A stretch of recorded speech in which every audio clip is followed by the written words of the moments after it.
our heads. I don't want to say yet the date. When I said really soon, I mean in the following days or weeks as much. But I don't want to say a date because this is a beta version.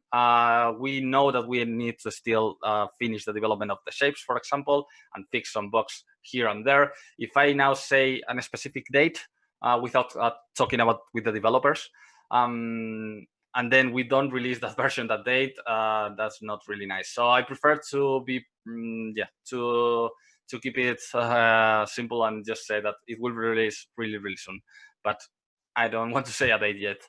And if the color is compatible with CP200, absolutely, it's compatible with all the tangent panels and with the precision panels. And one important thing that I haven't said, but because this is a functionality from the older version as well, the whole color grade toolset is perfectly remap. You have the functionality of remapping the whole color, the new color grade toolset to the panels in the ways that you want. All the panels supported in Mistika can be remapped by the user. We improved that part quite a lot in previous versions, organizing all the IDs and all the functionalities in a nicer way. You can use the tangent mapper for that. Which is the official application from Tangent for remapping the panels. And you can remap the panels in a very easy way. When we make the first release, the release of the beta, of the open beta, we will offer a default mapping for this new color grade. I'm mostly sure that this new mapping won't include in the first version, for example, the temperature and tint, because we need to include those options in the library of IDs and functionalities of the panels.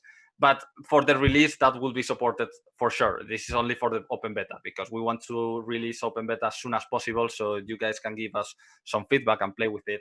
And then for the release, from the release, we know some aspect that we need to address and that we need to improve, aspects that are not really relevant for the open beta but important for the release. And this is one of them, for example, that some of the new functionality won't have an ID or won't have a functionality in the panels yet, but it will have it in the following weeks or in the following days. Xavier Perez is asking for planar track or CAM 3D track.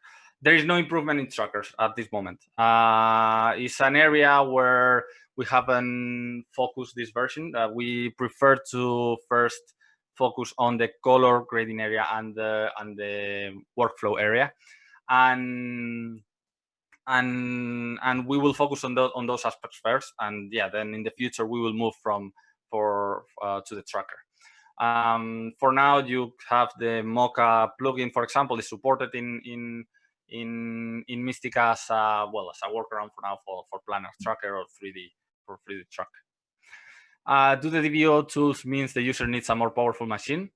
It's not that you don't need a more powerful machine. The thing is, Mistika and all the effects in Mistika have been designed to work at real-time playback, and that's we always have for all the effects some kind of compromise between the performance and between the quality. Well, we always find the best possible quality, but for example, the denoise is an example for that. The denoise in Mystic is really fast. It can work at real-time playback in many circumstances. If you compare that denoise with other denoise from external plugins are probably less powerful not less powerful, but they are slower in the performance, but they give you another result. Sometimes it's better, sometimes it's not better, so you need to validate that thing. So with the plugins with DVO, it works in the same way. They are not a native part of Mistika. They haven't been designed inside Mistika, so we cannot expect the same performance that you have with native effects in Mistika. That's the reason why they will work a bit slower if you compare them with some effects in Mistika. But again, because when we design an effect in Mistika, when we design a new tool, we optimize it quite a lot. I mean, it's crazy. I mean, that's the reason why we are the most powerful system in the market for big projects like 8K and compressed 60 frames per second, etc. The Japanese and the Korean market is using those systems for their productions. So it's just because of that, because we optimize our effects in a huge way, because, well, they are native effects in Mistika. You don't need a more powerful machine.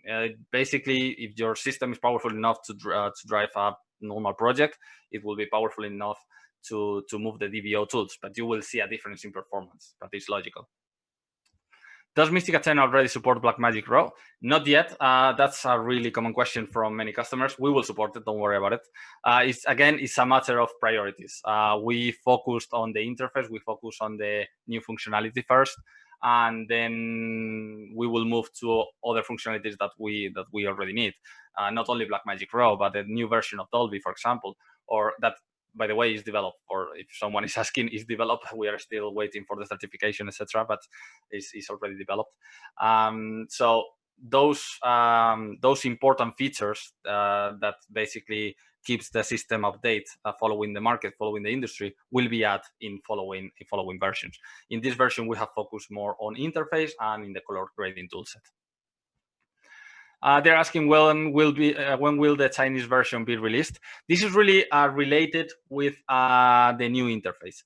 The new interface allows us to translate the interface to any language. The old interface is more tricky for that. So for the translation, we need to, or develop a system that allows us to change the old interface, or moving the old interface to the new one, so it's easier for us. It's an internal discussion, to be honest, for the developers and the commercial team, etc. Just to know what is the best way to approach this. Again, the new interface gives us quite a lot of flexibility. I know that from the outside, that's not as easy as is not very easy to understand, but from the internal part, the code part, the development part, the new GUI, and the new code that we are using there, it gives us quite a lot of flexibility, and translation is one of those points.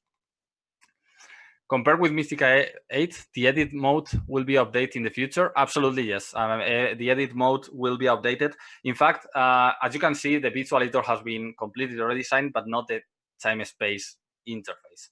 And we still have like many buttons here and all the edit, etc. We made in the past some work for organize those functionality by adding the right-clicking menu here with the bypass, for example, to hide and lock using just the same button to make it quicker and easier. So we will improve as well the interface for editing in the future. Again, as a matter of priorities, we cannot change. Mistika is huge. We cannot change the full software in just one go.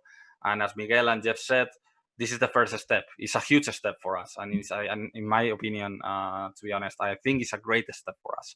But we prefer to focus first on color, because at the end is the core of our software, or one of them, rather than move, for example, to editing. There are other solutions focused on editing. We prefer to focus first on color and then move to other areas that, well, are not so important like color in Mistika.